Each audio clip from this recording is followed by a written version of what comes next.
Hello दोस्तों, मैं हूं अंबुज। स्वागत है आप सभी का डिफेंस एंड डिप्लोमेट्स। दोस्तों, अपडेट ये है कि भारत के साथ फ्रांस जो है वो 5th जनरेशन फाइटर प्लेन का इंजन बनाने को तैयार है। ये ऐसे समय पे ऑफर आया है दोस्तों जब अमेरिका और भारत के बीच में खींचतान चल रही है। अमेरिका ने भरसक प्रयास किया कि वो अपना F-35 लड़ाकू विमान भारत को बेचे। भारत उससे ये विमान खरीदना नहीं चाह रहा था। अमेरिका ने भारत पर बहुत दबाव बनाया, कभी एग्रीमेंट के नाम पे, कभी हथियारों के नाम पे, कभी डील के नाम पे, कभी टैरिफ के नाम पे, कभी रूस के नाम पे।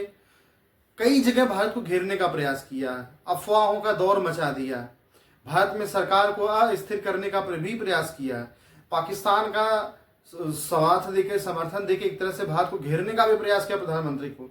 लेकिन हर स्थिति में भारत ने उसे नकार दिया। इससे अमेरिका की जो किरकिरी हुई, जो नाराजगी है वो बहुत बढ़ गई। नाराजगी इस कदर बढ़ गई दोस्तों कि अमेरिका खुद, जो अमेरिका से अभी हमारा जो अपना तेजस लड़ाकू विमान है उसके लिए हम अमेरिका से इंजन खरीद रहे हैं। अब वो अमेरिका इंजन देने में लेट कर रहा है, जानबूझ के खींचतान कर रहा है कि हाँ कल देंगे, परसों देंगे। ये जो नहीं होता कि कुछ लोग इस तरह से व्यवहार करते रहते हैं कि सामान उनके यहाँ लेने जाओ, हाँ कल देंगे, पक्का दे देंगे कल। नहीं, वो जानबूझ के नहीं देते। अरे अरे यार, सो रह गया, परसों पक्का दे देंगे आपको, 100% परसों तो मिल ही जाएगा। ये हालत है अमेरिकी कंपनियों की। हालांकि वो ऐसा नहीं है कि सप्लाई नहीं कर सकते या इंजन मैन्युफैक्चरिंग में उनके यहाँ प्रॉब्लम है, नहीं, वो जानबूझ के नहीं कर रहे हैं। उनका ये कहना है कि वो दबाव बनाना चाहते हैं डायरेक्ट इनडायरेक्ट कि आप भारत जो है अमेरिका से F-35 लड़ाकू विमान खरीदे, जबकि भारत का उसमें कोई इंटरेस्ट नहीं है। F-35 जो लड़ाकू विमान है, निश्चित रूप से उसकी टेक्नोलॉजी बहुत हाई है, पर उसका परफॉर्मेंस बिल्कुल लो है। कभी कहीं पानी में गिर जाता है, कभी जमीन पे गिर जाता है, कभी खो जाता है, उड़ते उड़ते चला के कहाँ चला गया पता ही नहीं चलता है। भारत में महीनों खड़ा रहा, उस पर सैकड़ों हजारों मीम बने, कमेंट बने। इतनी किरकिरी हो रही है जिस जहाज की, उसे भारत कैसे ले सकता है? भारत और अमेरिका के बीच में खींचतान चल रहा था। अच्छा, भारत पर टैरिफ बढ़ाने के पीछे सिर्फ रूस से भारत का तेल लेना एक जिम्मेदार नहीं है। क्या अभी वजह है कि भारत अमेरिकी हथियारों का डील नहीं कर रहा है। ट्रंप इसलिए भी प्रधानमंत्री मोदी से चिढ़े हुए हैं कि वो सीधा सीधा नकार दे रहे हैं कि हम अमेरिकी कंपनियों को भारत में एग्रीकल्चर, डेयरी प्रोडक्ट और भी जो ये एग्रीकल्चर रिलेटेड वस्तुएं हैं, गुड्स हैं, उसमें हम इन्वेस्ट नहीं करने देंगे, नहीं आने देंगे, उनके लिए मार्केट नहीं ओपन करेंगे, क्योंकि इससे हमारे पशुपालकों का, किसानों का नुकसान होगा। ये बात ट्रंप को ज्यादा चोट पहुंचा रही है। साथ में हथियार भी नहीं ले रहा भारत, उनके हथियारों को हम तवज्जो भी नहीं दे रहे हैं। अब वो क्या करें? एक फेक नैरेटिव गढ़ा कि भारत पाकिस्तान की लड़ाई में भारत के हथियार कमजोर साबित हुए, 5 लड़ाकू जहाज मार के गिरा दिया। बार बार ट्रंप बोले ना 5 फाइटर प्लेन डाउन, तो वो 5 फाइटर प्लेन डाउन हुए तो कौन से फाइटर प्लेन डाउन हुए, इसका कोई प्रमाण नहीं है। तो उनका कहना है कि राफेल गिरे या तेजस सुखोई गिरे। चूंकि सुखोई की संख्या हमारे देश में बहुत है, राफेल की संख्या बहुत सीमित है, तो अगर राफेल गिरा है तो राफेल में कमी आ जाएगी।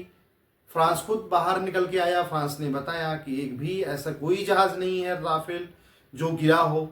एक चीज, दूसरी बात यह कि सेना ने, या सेना की तरफ से जो CDS है, उन्होंने एक बार एक कमेंट में कहा था कि उनकी तरफ से हिट किया गया था एक जहाज को, लेकिन वो ऐसा जहाज था दोस्तों जो ट्रेनिंग फाइटर प्लेन होता है ना, जो ट्रेनर पायलटों को ट्रेन करता है, उस पर उन्होंने अटैक कर दिया था, और जो कि उड़ा ही था कि अटैक कर दिया, फिर नीचे आ गया, थोड़ा सा क्षति पहुंची उसे, फिर उसका मेंटेनेंस किया, काम किया गया। यानी कोई भी जहाज भारत का पूरी तरह से क्षतिग्रस्त नहीं हुआ है।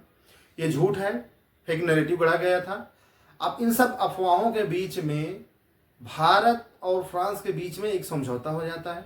समझौता ये होता है दोस्तों कि जो कंपनी फ्रांस में राफेल लड़ाकू जहाज के लिए इंजन बनाती है, सैफ्रॉन, उसका भारत के HAL के साथ समझौता हो गया है। दोनों मिलके मेक इन इंडिया के तहत भारत में 5th जनरेशन लड़ाकू जहाज का इंजन बनाएंगे। वही लड़ाकू जहाज अब तेजस में भी इस्तेमाल होगा, वही लड़ाकू जहाज एमका में भी इस्तेमाल होगा। हो सकता है कि उसी इंजन और पूरे फुली टेक्नोलॉजी सपोर्ट के साथ, यानी कि फ्रांस भारत के साथ मिलके ये इंजन भी बनाएगा और उसकी जो टेक्नोलॉजी है वो ट्रांसफर भी करेगा। इससे क्या होगा दोस्तों? भारत की जो रक्षा इंडस्ट्री है ना, उसमें ग्रो होगा। क्यों? क्योंकि हम एमका का प्रोजेक्ट भी चला रहे हैं, तेजस MK1 MK2 भी चला रहे हैं। यानी कि फाइटर प्लेन बनाना, रडार बनाना, टेक्नोलॉजी बनाना, सब कुछ इंडिया के पास है। स्टेल्थ कैपेसिटी भी है, पर क्या नहीं है, जो नहीं है वो है इंजन टेक्नोलॉजी। इंजन बनाने में भारतीय वैज्ञानिक इंजीनियर अभी तक सफल नहीं हो पाए। तो अगर फ्रांस हमें हमारे साथ मिलकर टाई अप करता है और कर लिया है, चूंकि इंजन बनाएगा, भारत में ही बनाएगा, तो उसके साथ साथ हमारे इंजीनियर्स, हमारे वैज्ञानिक देखेंगे भी तो कि कैसे इंजन बन रहा है, और वो टेक्नोलॉजी भी ट्रांसफर कर देंगे। तो जिससे क्या होगा कि हम खुद इंजन बना लेंगे। हमारे पास जो राफेल है, अगर उनके इंजन में कभी कोई खराबी आई तो हम खुद उसको मेंटेन कर लेंगे, हमें फ्रांस का रास्ता नहीं देखना होगा। तो ये एक अपडेट है जो बहुत अच्छा अपडेट है, बहुत सकारात्मक है। इसका भारत के सुरक्षा पे बहुत बड़ा प्रभाव पड़ेगा, बहुत असर होगा। बिल्कुल सकारात्मक खबर है दोस्तों, लेकिन इसके साथ एक नकारात्मक खबर भी है। मैं कह रहा था आपसे कि कल के सेशन में हमारी आपसे चर्चा हुई थी कि चाइना भारत से निकला और सीधा कहां पहुंचा? काबुल। सीधा कहां पहुंचा? काबुल, यानी अफगानिस्तान में।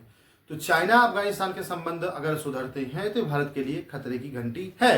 ये मैं कल भी सेशन में कह रहा था, आज भी कह रहा हूं, आगे भी कहूंगा, क्योंकि ये बिल्कुल भी ठीक नहीं है। अब दोस्तों खबर ये आ रही है कि जो पाकिस्तान के प्रधानमंत्री है शहबाज शरीफ, जब वो SCO की मीटिंग में जाएंगे चाइना, तो वो प्रपोजल रखेंगे चीन के सामने CPEC फेज 2 का। फेज 1 में क्या था कि इंफ्रास्ट्रक्चर डेवलपमेंट हुआ, रोड बना, पोर्ट बनाई, इलेक्ट्रिसिटी, बाकी सब चीजें हुई। फेज 2 में क्या होगा कि वो स्पेशल इकोनॉमिक जोन बनाएंगे, वो जो है जो प्रोडक्शन के लिए वो सेंटर बनाएंगे, कंपनियां खोलेंगे, व्यापारियों के लिए एक सेंटर बनाएंगे, और भी कुछ कुछ नए इंफ्रास्ट्रक्चर डेवलप करेंगे, कनेक्टिविटी होगी, एग्रीकल्चर की काम होगा, वहाँ खदानों के काम होंगे, और खासकर उनका पूरा फोकस कहाँ है? बलूचिस्तान में।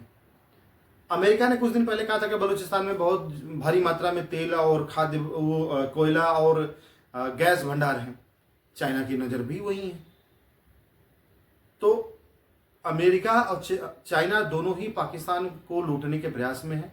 पाकिस्तान नहीं बल्कि कहूं तो बलूचिस्तान को लूटने के प्रयास में, चूंकि बलूचिस्तान खुद को पाकिस्तान से अलग समझता है, अलग मानता है, उसकी अलग संस्कृति है, अलग राष्ट्र है।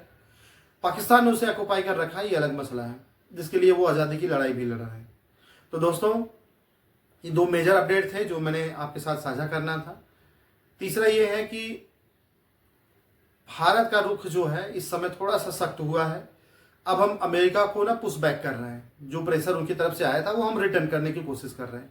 रिटर्न करने की कोशिश में हम नए मैंने आपसे कहा था ना, घबराने की जरूरत नहीं है। भारत नए मार्केट तलाशेगा, महीना 2 महीना का समय लगेगा, और वो मार्केट कभी चाइना मिल रहा है, तो कभी अफ्रीकन कंट्री मिल रहे हैं, तो कभी दक्षिण अमेरिका के देश मिल रहे हैं।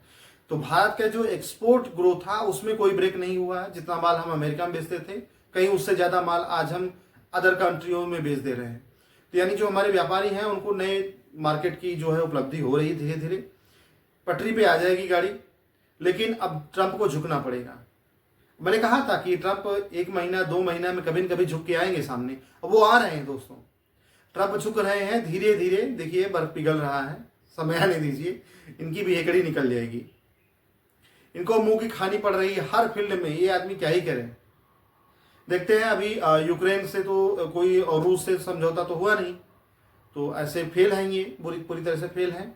भारत पे हो सकता है कि आने वाले दिनों पे दबाव बनाए, क्योंकि भारत फ्रांस के साथ जो इस तरह का टाई अप कर रहा है, क्योंकि फ्रांस ने बदला लिया है दोस्तों। बदला इसलिए लिया है कि एक बार मैंने एक दिन और किसी सेशन में चर्चा किया था कि फ्रांस ने ऑस्ट्रेलिया के साथ समझौता किया था सबमरीन का, जिसे अमेरिका के प्रेशर में ऑस्ट्रेलिया ने तोड़ दिया था। तो अब उसका बदला फ्रांस भारत से लेना चाह रहा है कि भारत फ्रांस के साथ डील करेगा। पहले तो राफेल बेच रहा हमें, अब हमें इंजन बेच रहा है, टेक्नोलॉजी दे रहा है। तो जब हम खुद का इंजन बना लेंगे, खुद का टेक्नोलॉजी बना लेंगे, तो हम किसी और से हथियार क्यों खरीदेंगे। तो ये लॉन्ग टर्म में अमेरिका के मार्केट पे बड़ा हमला है फ्रांस का। ये अमेरिका शायद समझने का प्रयास कर रहा है। देखते हैं इसका क्या रिएक्शन होता है दोस्तों। कोई नई अपडेट आती है तो हम आपसे चर्चा करेंगे, विश्लेषण करेंगे, तथ्य आप तक रखेंगे। आप हमारे वीडियो को देखें, लाइक करें, सब्सक्राइब करें। धन्यवाद।